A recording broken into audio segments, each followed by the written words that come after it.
as a teacher, if I start giving content like if you want to lose weight, do these asanas, whereas I know that if somebody looks at those videos, joins my classes and be like, I've not lost weight in the last 2 months that I'm practicing with you, it's not possible. I know that. But that student came to me watching those kind of videos with these unrealistic expectations, and then it puts my name under a bad light. So I do not want to do that. Eventually I did realize, what am I doing? This is not me. I stand against what I'm doing right now. It didn't feel authentic, so I stopped doing it. But I was like, okay, then what can I do? And I realized that, okay, there are many things I can actually provide through my content instead of, making clickbait content or clickbait videos. So once you know who you are, and you know your values, you know your principles, what you stand for, what you don't support, it becomes easy to avoid it. Yes, of course, we see people, with huge following and creating this kind of content. Now it doesn't bother me because everyone has their own journey. When somebody is starting out, I would say, don't try to be something you are not. If you are not someone who talks very like this and very that kind of tone, it's okay. Not everyone has to be the same. I am not that kind of a person, so I don't show myself to be that kind of a person. But if you are trying to keep your own self separated from what you want to portray on social media, that's also completely fine. But it is important to show up. When you start showing your face, when you start personally coming up onto your stories, on your posts, people start connecting with you on a more personal level. And I think with both of us, the same thing happened. The more we started showing up in our authentic self, people started to feel more connected with us, and this is somebody relatable. In today's world, in today's era of social media, anything that is relatable is what sells. People need to feel that this is something that I am also going through, or this is something that I also struggle with. I'm not alone in this journey. This person is there to help me out with these small tidbits or guidelines. That really helps in bringing more and more people. What are the challenges you face in acquiring clients, also building up one personal brand, also, and everything? So, how you deal with that? See, I think people look at social media, yoga content creators, yoga teachers, and think that, oh wow, this is so easy. I might just leave my corporate job and do this because this feels fun. But trust me when I say this is not fun. It's not fun at all, because the one positive aspect of corporate life is exactly how much money is going to come into your account, exactly when is it going to come into your account, so you can manage your expenses accordingly. In this field, or I would say any kind of business or entrepreneurship that you're going for, it's very volatile in terms of income. Many months, initially there were months where I didn't have a single student, so I had to really cut down my expenses, and thankfully I was not married, I did not have any responsibilities, I was living with my parents. But initially that was definitely the case. But I think if I would advise things to a beginner, and if I had to go back in time and do things differently, I would first of all change the way I was showing up on social media and marketing myself. I think I don't think I marketed myself enough in the initial stages. Now obviously I do, but in the initial stages I wasn't smart enough to do that.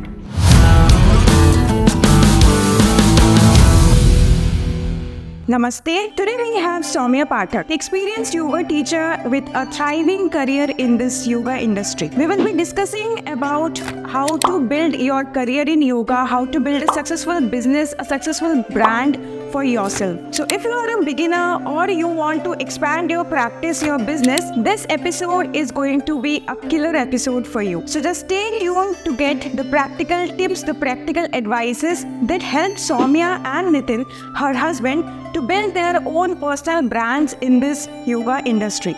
Recently, Soumya was also featured in the Miss Malini, and this is such a great and good news for all of us. So just stay tuned. Let's enjoy the podcast together.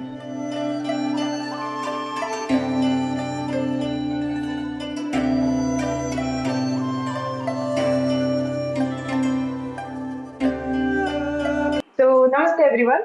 Today we have Soumya Pathak, one of the most successful yoga teachers in the Indian yoga industry. Soumya, how are you? And first of all, thank you so very much for coming over. Thank you so much, Saptashika, for having me. I'm great. I'm very, very honored to be here and to be talking to you, to your audience. I always love talking about my field, about my work. It gives me great pleasure to just share whatever little knowledge I have. And thank you for having me. Thank you so much. So I won't be introducing you. I really want you to introduce yourself, like how you came into yoga. I'm sure there must be some inspiration behind choosing yoga as a career Yeah. and then excelling it so much. So we would really love to know. You can just I think it's very important for everyone listening to know that I never intended to become a yoga teacher. Ever since a child is, growing up and he or she is asked, okay, what do you want to become? My default answer was, I want to become an IAS officer. And every single decision that I took in my life was towards that. But like what subject should I be taking in 9th, 10th, 11th, 12th, and my college, or how will it help me in my preparation? Everything was kind of structured towards becoming closer to my dream of becoming clearing UPSC. However, I think destiny had better plans for me, and obviously I didn't clear the exam. And in that the whole duration, I was just so depressed because when you prepare something, when you dream of something with your entire being and it doesn't fulfill, it's a very tough reality to accept. So I just told my father that, I cannot study anymore. It's not humanly possible for me to put any more hard work into this. And I just wanted to do something that gives me joy. And being physically active has always been something that I've enjoyed at all times. And in that moment, my current husband, who I was dating back then, he was like, okay, what is that one thing in your whole day that gives you actual joy? So I was like, when I step on my mat, and I was just practicing, just doing things, watching YouTube. And I was like, even those few minutes or an hour of stepping on the mat and doing whatever I'm able to do gives me a lot of happiness. So he said, okay, then maybe that's your answer. And I just randomly searched for yoga institutes in India, and the Yoga Institute Mumbai came as one of the top choices. And I told my father, I don't know what's the future holds for me. I don't know if I want to take this as a career, but I just want to get out of the cycle that I'm stuck in for so long. So that's how my journey started. And from that, no looking back. I think I would give all the credit for wherever I am to the teachers that I've learned from, and everyone who has supported me, my family, my husband. And I think wouldn't call myself very successful, but yes, the universe, God has been very kind to me to send students opportunities my way. And as you were asking, like, how did I reach this point?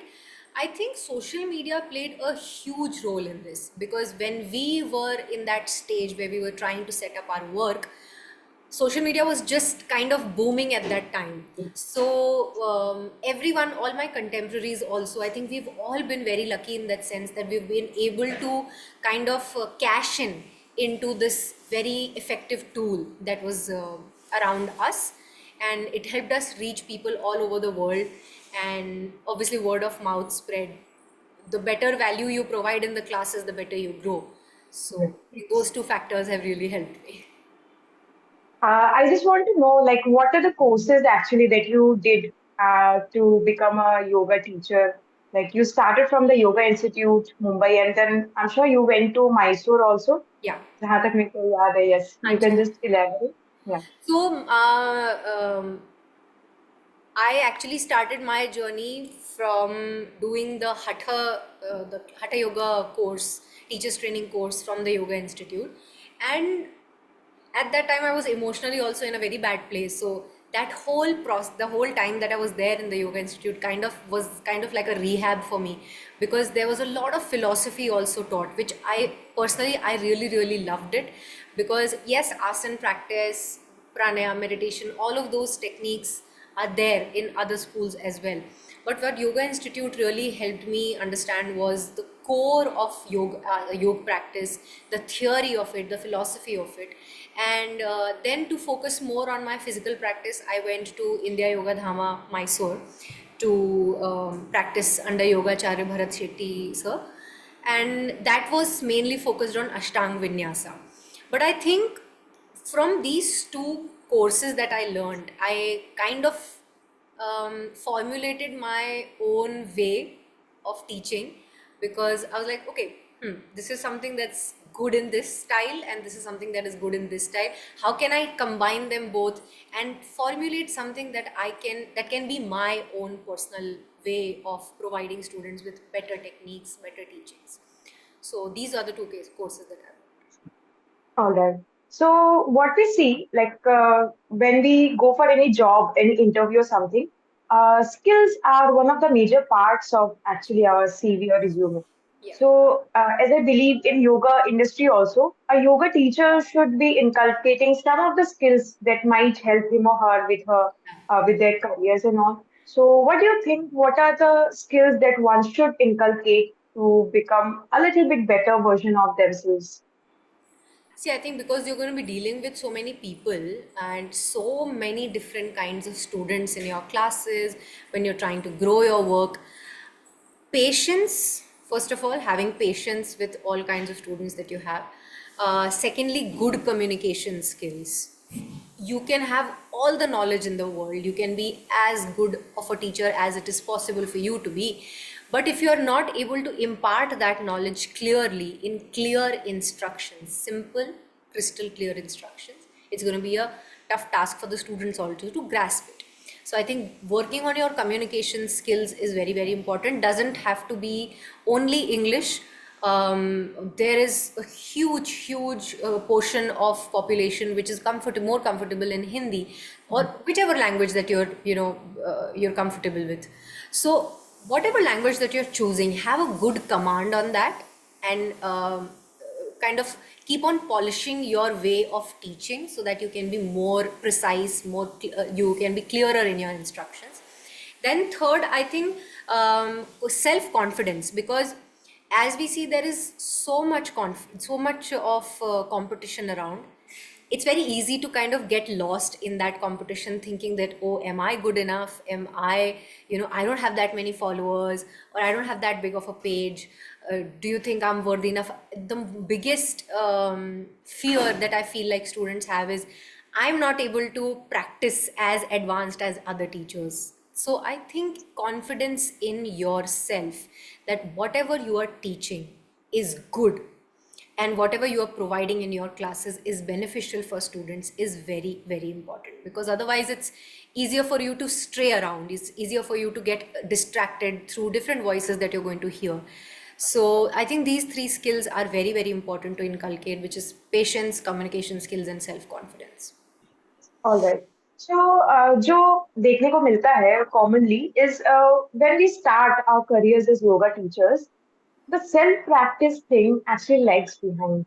Yeah. So, what do you think? Like the importance of self-practice? Can you just give us a light on this? Because I feel this is really important as yoga teachers also.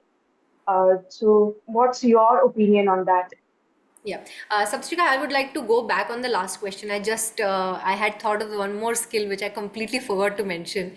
One of the most important skills is you need to know how to market yourself well, because ultimately it's a business, right? You're not doing a social service. You want to grow your work. How good you are at marketing yourself and portraying yourself in a way that people actually believe in you, which is linked again to your self-confidence. If you have confidence in yourself, whatever I'm teaching is good, I'm a good teacher, I provide good value, it's going to come out in the same manner when you market yourself, when you put yourself out there on social media or wherever you are trying to do. So to reach people, for people to actually think of you as somebody with credibility, how you market yourself is very, very important. Okay, coming back to your the question about self-practice. So one of our teachers in Yoga Institute told us that your self-practice is the most important thing in your entire teaching career. And I didn't really pay attention to it for a very long time because I was so excited. I was like, I'm going to take so many classes, I'm going to earn so much money, etc. And obviously, there's pressure of becoming independent. But I eventually realized that the more I am getting disconnected from my own practice, that disconnect is reflecting in my teaching as well. Because whatever you do on your mat by yourself, your own self practice, will teach you so much more because things you are struggling with, you will realize, oh, my students will also be struggling with the same thing. How can I help them better? So, whatever you learn from your self practice will help you become a better teacher. So that connection with your self practice needs to remain. It doesn't have to be very intense. It does not have to be very very strict, and in the sense that you compromise everything else for that. But you have to figure out a system. You have to figure out a way to balance your classes as well as giving time to your self practice, because until and unless you do that, you're going to be showing up for your students, you're going to be coming to the classes feeling a little bit lost, because okay, I myself don't know what the students are experiencing. How can I teach them? Yeah, definitely, actually. So what I have seen actually, you and Nitin, you both take classes Yeah. like beginner, intermediate, and advanced level classes. So how you manage to get this student base? How you build your student base, and how your social media is social media helpful, or like what are the tools that you use? This might be very much important, I think, for a beginner. Yeah, absolutely. I think social media is a great tool. It's a brilliant, brilliant way of reaching the masses. And the one good thing that came out of COVID was online classes, people getting more comfortable with online classes. And that has really blurred the boundaries, the borders of people, you reaching people and people reaching to you. So now I have students from UK, from US. Never in my wildest dreams I would have thought that I would be teaching somebody sitting in Toronto, here in India.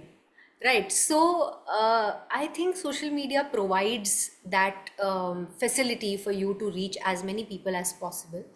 And for us, I think the more I grew on social media as a content creator, it really helped me to reach more people around the world. So it's like, for example, let's say I have 240K followers. Now, out of those 240K, if I put out a flyer for my class or a program that I'm starting, even if 10% of those people sign up for that, that's a Done. huge number. That's a huge, huge number. 5% also is a huge number. And that helps me, clear my bills, stay a little comfortable financially.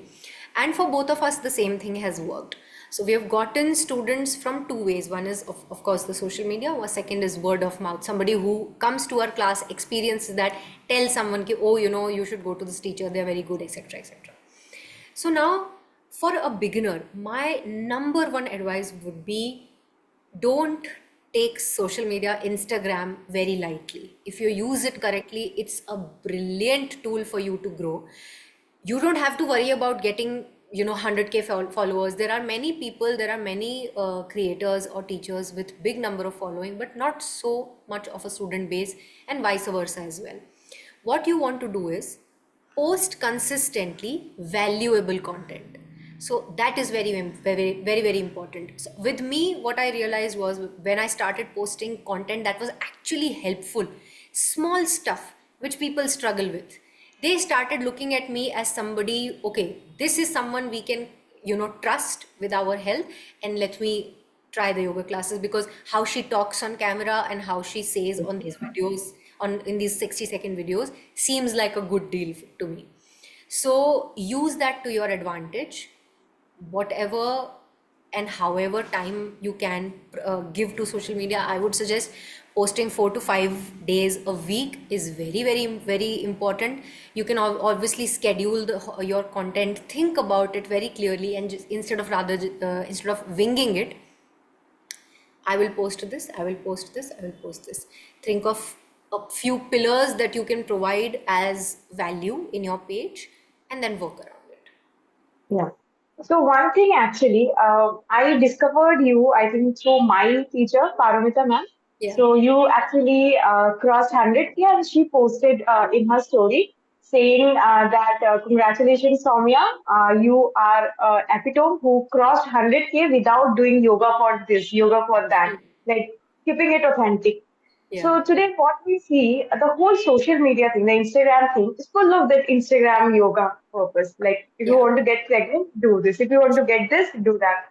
How you managed actually, you and Nitin, both of you, you managed to stay this authentic, stay like truthful to the basic principles that we need to follow as yoga teachers. I Yeah. really want to know. I'll be very honest here, okay, because I don't want to lie. If somebody was close to my page, at some point I did do that, and but eventually I did realize, what am I doing? This is not me. I stand against what I'm doing right now. It didn't feel authentic, so I stopped doing it. But I was like, okay, then what can I do? And I realized that, okay, there are many things I can actually provide through my content instead of making clickbait content or clickbait videos. So once you know who you are and you know your values, you know your principles, what you stand for, what you don't support, it becomes easy to avoid it. Yes, of course, we see people with huge following and creating this kind of content. Now it doesn't bother me because everyone has their own journey. Again, I'm not going to put any judgment towards them. That's their own thing to do, that's their own wish to do. But it's not for me, and I would not provide that to my audience as well. Reason being, in the last 6 to 7 years of me teaching yoga, I've realized that if I am not authentic to myself, I can't be authentic to my students that are coming to class. So I owe to them as a teacher. If I start giving content like, if you want to lose weight, do these asanas, whereas I know that if somebody looks at those videos, joins my classes and be like, I've not lost weight in the last 2 months that I'm practicing with you, it's not possible. I know that. But that student came to me watching those kind of videos with these unrealistic expectations, and then it puts my name under a bad light. So I do not want to do that. I think I've worked fairly hard enough to kind of establish myself in a way that, okay, people pay heed to what I say. So I wouldn't want to tarnish it by doing something like that. That's against my values, against my ethics. And same is with Nitin as well. We both are very clear about what we don't stand for and what we don't support. So it doesn't even come for a second in our minds कि यार ऐसा content बनाते हैं, कभी नहीं आता वो. So, and I think that applies to everything. When there's peer pressure or pressure of other people doing something, so many people doing something, and you are not doing it because you in your hearts don't agree, in your heart of the hearts don't agree to it, then it becomes easy to quieten all that noise, right? So I think that is very, very important to build, to really, really connect with yourself and yourself, know your values, know your ethics. Just because everyone is doing something doesn't make it right. Just because only Yes. one person is doing something doesn't make it wrong. So I think that is very important. Definitely. Such a beautiful answer, actually. I just want to ask, like, recently you were featured on Miss Malini magazine also. I don't know So how, but thank you, that's God. a huge thing. I really want to ask how you market yourself. Like, suppose I'm a beginner and you want to give some advices to me, like how I should start marketing myself on Instagram, on Facebook also, and every other social media platform also. Because marketing is a tool, वो अभी ज़्यादा useful है. Yoga teachers के लिए, the more you show up on social media, the more actually things comes up. Yeah. So can you just share your journey? Your and Nitin's both. Yeah. I personally feel that when we started showing ourselves, then people started connecting with ourselves, with us more. So if you see my page, the posts that I put, they're very like professional and very sophisticated, and in that sense. But if you see my stories, I'm very goofy like that because that is who I really am. So it's when somebody is starting out, I would say Don't try to be something you are not. If you are not someone who talks very like this and very in a, that kind of tone, it's okay. Not everyone has to be the same. I am not that kind of a person, so I don't show myself to be that kind of a person. But if you are trying to keep your own self separated from what you want to portray on social media, that's also completely fine. But it is important to show up.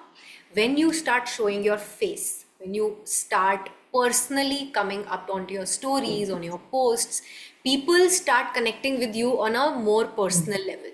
And I think with both of us, the same thing happened.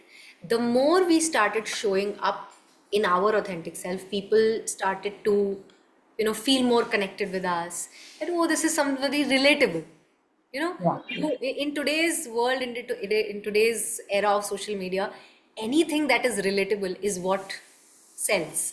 People need to feel that this is something that I am also going through, or this is something that I also struggle with. I'm not alone in this journey. This person is there to help me out with these small tidbits or guidelines. That really helps in bringing more and more people. Secondly, I think this is one of the things that I've realized, that be a little, prim and proper. Try not to be too shabby when you show yourself up on the posts and the content that you're creating. That also makes a lot of good impact. So when you're starting out as a beginner and you just want to establish your work, you establish your page, consistency, good value, and authenticity. These three are the things that extremely are very, very important and help a lot. Yeah. Yeah. All right. So that's a personal question, really. With all the social media limelight and all comes trolls also. I'm sure you might be also facing all of this. I really want to know how you manage, because I still remember one of my colleagues. She was trolled for something, posting something and all, and she was so much into, so much down after all this happened. She stopped posting and all. Yeah. But the same thing didn't happen to you. You actually come up and you post the trolls comments and then post it on the stories as well. So, like, how you deal with all this? See, I think there are no free lunches in the world. So every good thing that comes to your hand, the universe has to balance it out. But one of the things that I've realized is this the troll comments that I post on the stories, I do it very, very rarely. When it really bothers me, like it has really struck a chord with me, and I'm like, you know what, now I can't let this go. But in the next instant, I realized that out of, for example, let's say there are 100 comments, there will be 10 comments that are bad or negative or disrespectful. But the other 90 are positive, are supportive. Human mind is always working in a way that we give so much importance, so much focus onto the negative ones. So now what I've started doing is I started replying like even more sarcastically. So if somebody comments a negative thing, I just reply in a funny, sarcastic way and I just let it go. But that's my way of dealing. The only way you can survive on social media is to build a thick skin, because the bigger you grow, the more people like this are going to come up. We also have a page, our couples page, where we post, me and Nitin, we post together. Oh, you cannot imagine the kind of comments and the kind of hatred we get for no goddamn reason. But now we've realized that what is it going to do? They are just reflecting what they must be personally going through, something that is making them act out in that way or in that manner. We can't do anything about it. And also, my biggest learning in all my life has been, I love this quotation. So to fight a pig, you have to step in shit. Even if you win, you have shit all over. The pig has lost nothing. So the clever thing to do is to walk away Stay away. and to let the pig think that it has won. Because then you're clean. Then you're not, then you have not involved yourself into something that is not for you. That is Yes. the biggest advice I tell myself. I keep reminding myself, Mm. not my circus, not Yes. my monkey. Yeah. Yeah. Really. So what are, like, we know the yoga industry is booming, like from the past 10 years, it's Yeah. been rising, rising, rising. So we know there are a lot of opportunities like in private sector, government sector, as freelancers, everything. But what are the challenges you face in acquiring clients also, building up one personal brand also, and everything? So how you deal with that? See, I think people look at social media, content creators, yoga teachers, and think that, oh wow, this is so easy. I might just leave my corporate job and do this because this feels fun. But trust me when I say this is not fun. It's not fun at all. Because the one positive aspect of corporate life is you know exactly how much money is going to come into your account, exactly when is it going to come into your account. So you can manage your expenses accordingly. In this field, or I would say any kind of business or entrepreneurship that you're going for, it's very volatile in terms of income. Many months, initially there were months where I didn't have a single student, so I had to like really cut down my expenses. And thankfully I was not married, I did not have any responsibilities. I was living with my parents. But yeah, initially that was definitely the case. But I think if I would advise things to a beginner, and if I had to go back in time and do things differently, I would first of all change the way I was showing up on social media and marketing myself. I think I don't think I marketed myself enough in the initial stages. Now obviously I do, but in the initial stages I wasn't smart enough to do that. Secondly,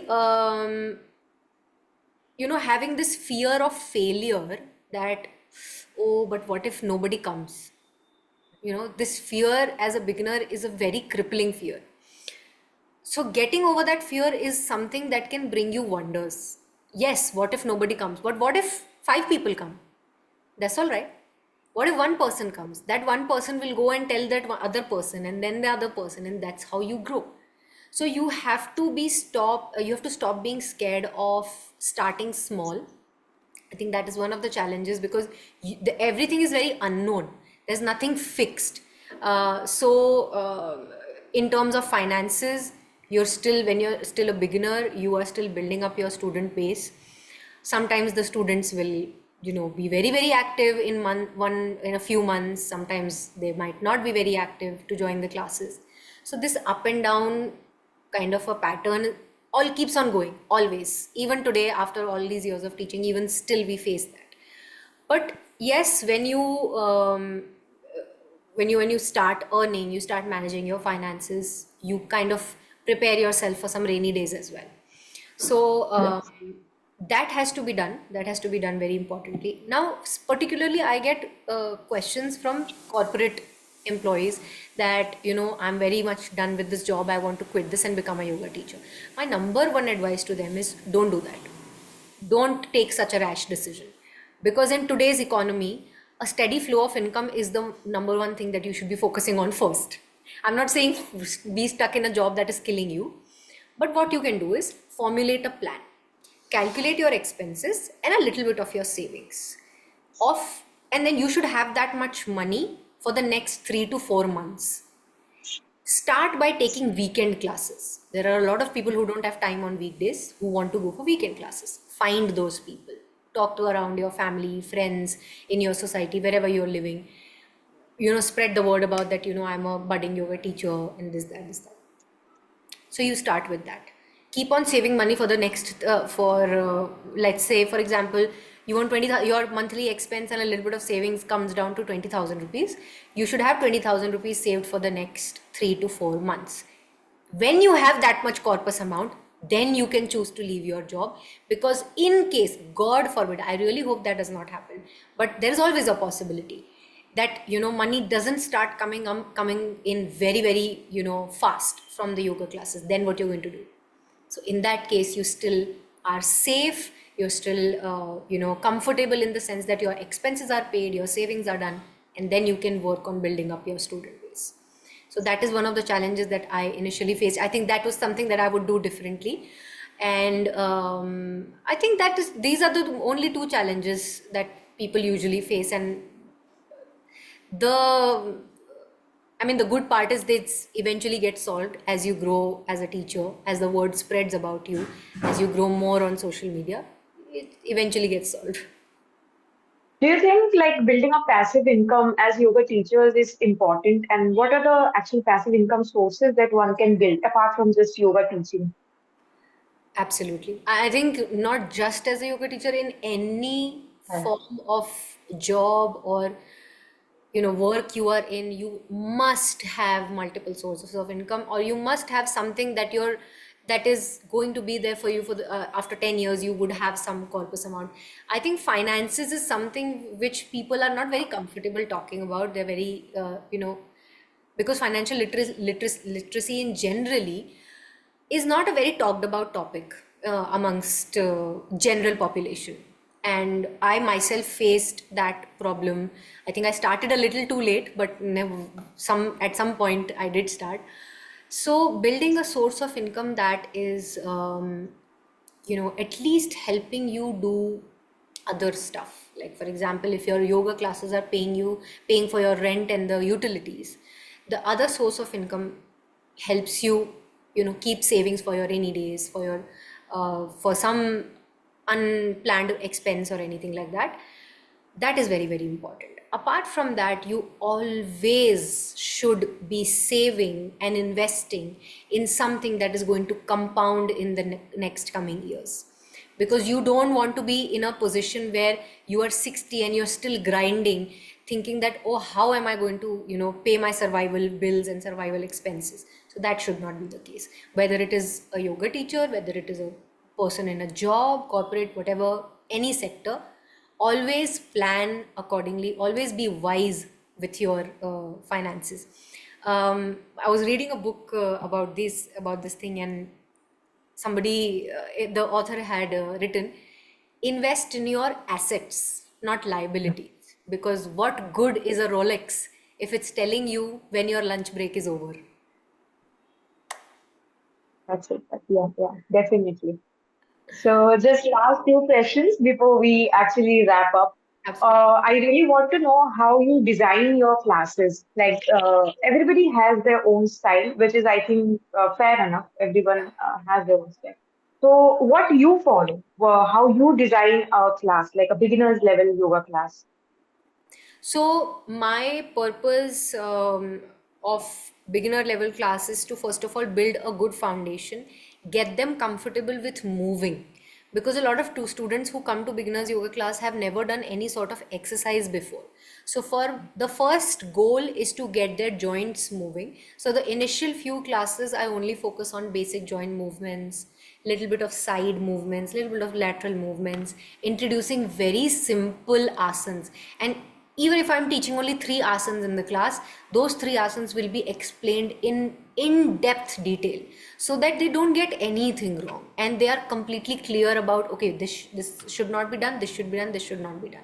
So for beginners, that is my first few, I would say first week or week and a half of the classes. Then I move into each technique, for example, forward fold. So I take 2 sessions to explain just the basics of forward fold, how you should be bending forward, where you should feel the stretch.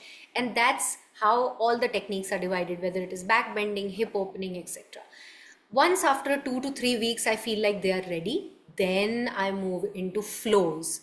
So each day is focused on flows which are focused on one technique. For example, Mondays I focused on hamstrings. Tuesday, if the next day, Wednesday or whichever, I focus on back bending and hip opening. So inculcating these 2 topics. For somebody who's been practicing with me for a very long time and they have already reached a point where they're comfortable, then the whole class is focused on one little intense asana. So for example, if I want them to work on Ushtrasana or camel pose, the whole class I will be focusing on drills, your quad stretches, your hip flexors, abdomen, warming up your spine, warming up the upper back, lot of passive back bends, active back bends. Then in the last 20 minutes, we will practice the Ushtrasana. So it's like break the posture to make the posture. Got Our it. teacher used That's to a say that. beautiful. Yeah. That's great. So, just any advices for the aspiring yoga teachers? Like in our channel, a lot of people are yoga teachers who are just starting off. Yeah. So, the advices you want to give them that might help them. Yeah, absolutely. See, my number one advice would be, first of all, don't be scared of starting small and completely remove the fear of failure from your head. Completely. Because until and unless you fail, you are not going to progress. I personally feel there is no such thing as failure. There are always lessons and achievements. Lessons help you go closer to achievements. Secondly, build a set of values, ethics which are close to you, which you align with, and stick to them. Right? By that, I don't mean be rigid, because somebody who's not open to change will have a hard time growing in today's world, which is ever evolving. Right? So be open to change, yes, but also know that you have a certain set of values and principles that are non negotiable. Now, coming to growing your classes, know that if you use social media smartly, it can help you a lot more than you can imagine. So figure out a way how you can show up on social media in an authentic way, providing valuable content, and then using it to market your classes and bringing in students to that, right? And also know that there will be people who will not see value in you no matter how good of a teacher you are. I had very long time back posted a reel that there will always be somebody who will come up to you and be like, oh, your classes are very expensive. It's okay. You don't have to feel guilty about it. You know the value that you provide, you know what you're worth, what your time and effort is worth. It's okay. Wish them well, move on. There will be people who will see value in what you're providing and will be ready to pay the money that you're asking for. Hmm. That brings me to my next point. Do not, and I mean to say, do not ever be shy of asking for money for your work.